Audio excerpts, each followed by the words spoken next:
I cannot even tell you how excited I am for this review today. Why is that?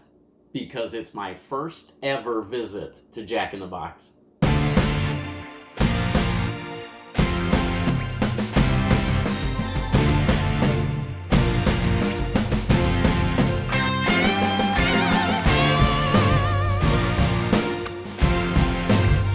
Hello, Goblins and Goblins. Welcome back to another edition of Destined to be Goblin. Destined Goblin here. This is where I will try a food product of some kind, maybe something you didn't even know existed, and I will decide whether or not I should give it my Destined Goblin seal of approval. For a very long time, I have wanted to visit Jack in the Box, and I have never, in all of my travels, ever been in an area where they had the restaurants. But now that I'm here in California, now that I'm here in San Francisco, guess what? There is a Jack in the Box less than a mile and a half away from me. So it is very easy to get to, and I could not wait to check out some of their items. Now, what I have here is nothing new. I believe that this is something that they've at least offered for a while. But again, this is my first experience, so those of you that are familiar with Jack in the Box, this is going to be no new information for you, but this is my first time trying any of their products. Now, looking at the pictures of their items, the descriptions of their items, if this food is half as tasty as I think it could be, I'm probably going to be doing a few more of those reviews. They've got burgers, they've got chicken, they've got shakes, they've got tacos, they've got all kinds of stuff. What I have here is called Jack's Munchie Meal. Now, this is a late night menu that they have, but the cool thing about Jack in the Box is their entire menu is available all day long. So their breakfasts are available all day, their late night menu is available all day long. This right here and this drink that I have here is $8. And what I have in here is a burger, 2 tacos, and fries, and a drink for $8. I have about 1,800 calories worth of food here. I also have something called Good sauce, which I have no idea what this is, but they asked me what kind of sauce I wanted. I said, what are the options? And they said Good sauce was one of those options. So I figured, well, if it's twice as good, I'll give it a shot. There is a look at the food inside of the little box right there. So again, you've got burger, you've got fries, and they call these half-C's. So what they have here is half are curly fries, half are regular fries. So that gives me a good little bit of taste of everything there. They also have mini tacos, which I may have to get the next time around. These are the 2 tacos included, and then burger right there. Now, there are different options for this. There's chicken sandwiches, a couple of different kind of burgers. The burger that I got, the reason that I got this is only available on their late night menu, but again, you can get that all day long. This is called the Stacked Grilled Cheeseburger. And here is a peek at this monster. And what we've got here is a burger, basically a cheeseburger on the bottom. You can see some mayo on this side. You've got your lettuce.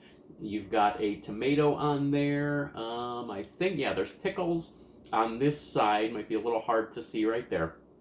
But this top bun, this is on grilled sourdough bread, but this top bun is actually a grilled cheese sandwich. So again, we've seen this offered at some other places before, some higher scale burger places where they actually use the grilled cheese sandwiches as the buns. Now we've got it here at Jack in the Box. So that was the reason that I wanted to try that. I do want to take a look at these tacos. I have heard a lot about Jack in the Box tacos. I've heard that they are a favorite of a lot of Jack in the Box fans. Here is one of them. I've also heard that if you're expecting sort of like a Taco Bell type of taco, you're going to be a little disappointed. They are a little bit more basic than that. I'm seeing lettuce on there. I know there's ground meat in there. We've got some cheese. It's got some sauce already on it. I'm actually going to go ahead and start out with the taco because I want to see, while this is still crunchy, I want to get a bite of this and see what the flavor is like on these tacos. You can get 2 of these tacos by themselves for only 99 cents. So that is a pretty good deal.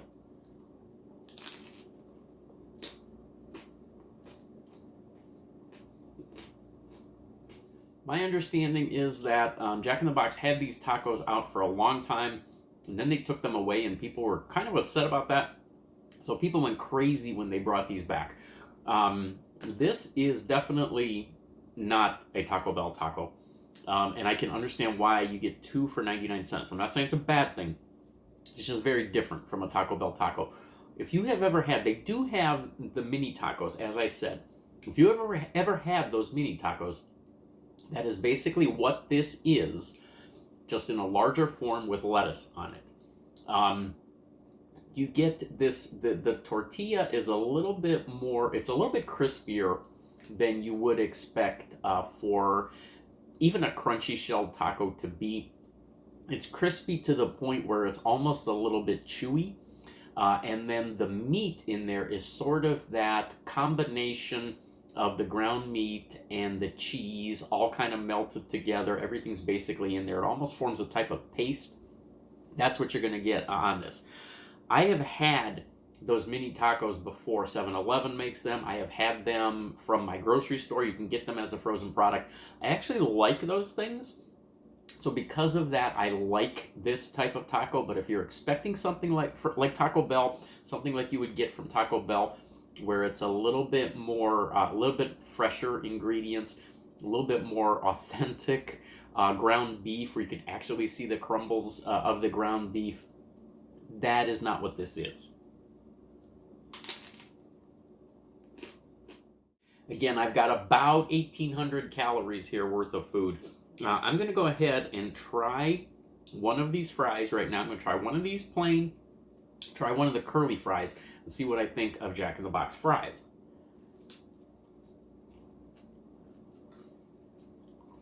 Okay, the regular fries, I would say a little underwhelming. Could probably use a little bit more salt on this. Flavor's not bad. Texture is a little bit bordering between, if this makes any sense, bordering between overcooked and undercooked. Now you would think, okay, well that would be the perfect fry then, right? It should be perfectly cooked. Not really, because the outside is a little bit crunchier than it should be. Or actually the outside is a little bit crunchier than it should be, and the inside is a little bit chewier than it should be. So fries are just okay. They're passable. They're not bad. I just wouldn't put them on par with McDonald's fries, Wendy's newer fries, even Burger King's fries. I wouldn't put these up near the top.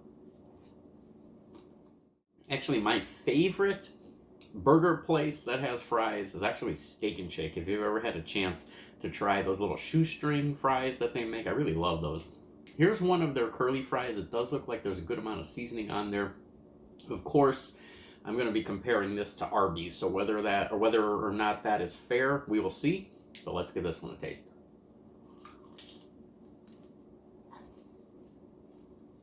I actually think I like that better than Arby's curly fries, believe it or not. The flavoring on the curly fry is more similar to the flavoring that you will get on Checkers or Rally's fries, where you get a little bit more seasoning on there. But the cook on the curly fry is very nicely done. They did a good job with that. All right, gotta find out what good sauce is. Let's see. All it says is it's that good, so I guess it is doubly good. We'll find out. Oh, I did not anticipate it being that color. Looks sort of like a cross between mustard and maybe Thousand Island dressing. Not really sure what this is, but let's see. Let's see if I can get a little taste of this first, just kind of on its own, just to get the flavor of this good sauce.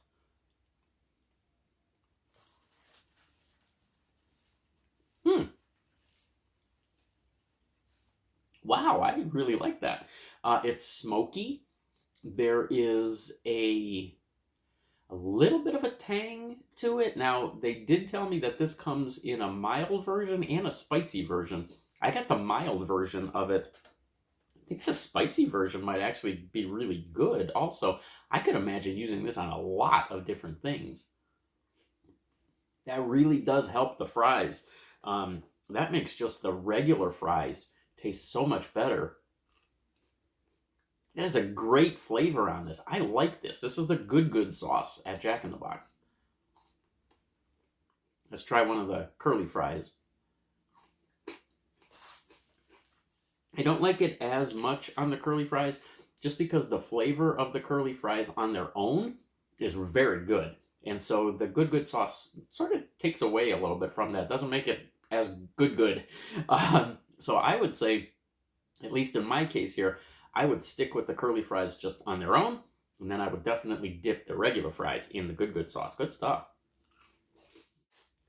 All right, here we go. The moment of truth. There is the stacked grilled cheeseburger. Get a good look at that again. Again, this is a burger with a grilled cheese sandwich as the topper of this bun. It is on grilled sourdough bread. Here we go.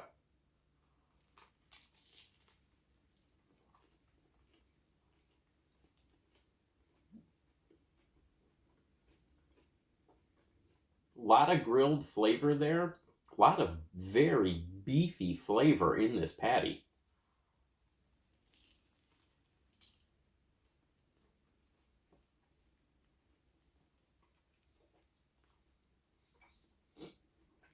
There's also another sauce up on top, as you can see right there. I'm not sure what that was called. I want to say it was a buttery something sauce, but I can't remember what the name of it is. One more bite and then I'll tell you about the burger itself.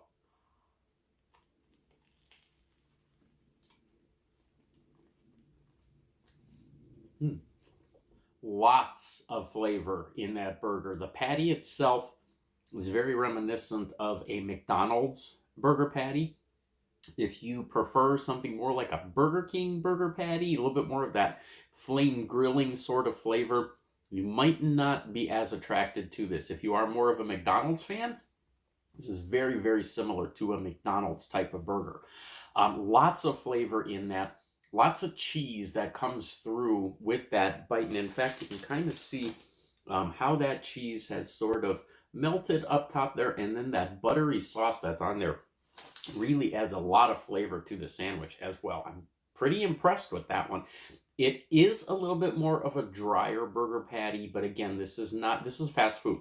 This is not your higher end burger restaurant where you're going to get that rare to medium rare sort of burger where you're going to get a lot of that juiciness out of it. It is what it is. It's fast food. For fast food, I think this is excellent, especially when you consider this is $8 for all of this food. That's a 3-star seal of approval. All right, there we go. That was my first ever Jack in the Box review, and I can tell you from this experience, there will be more. Again, these are not new items. If you are familiar with Jack in the Box, you probably had them before. This was my first experience. I thought it was excellent. I do definitely want to check out their chicken, see what their chicken is all about. They've got a couple of other items on that late night menu that I want to get at too and see exactly what they taste like. So stay tuned for those. I will be going back to Jack in the Box again. I guarantee that. I will catch you next time.